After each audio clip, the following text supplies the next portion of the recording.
What if Betelgeuse goes supernova? If Betelgeuse goes supernova, it would likely be visible from Earth as a very bright object in the sky, possibly even during the daytime as the size of a full moon. Betelgeuse is a red supergiant star, located in the constellation Orion, and is one of the brightest and most easily recognizable stars in the night sky. Scientists are currently monitoring Betelgeuse for any signs of an imminent supernova, but it is difficult to predict exactly when it will happen. It may have already exploded, but we wouldn't know it as it is more than 600 light-years away.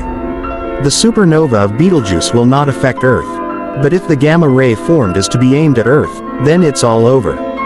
It will destroy Earth's atmosphere and burn every life that exists. Don't forget to subscribe.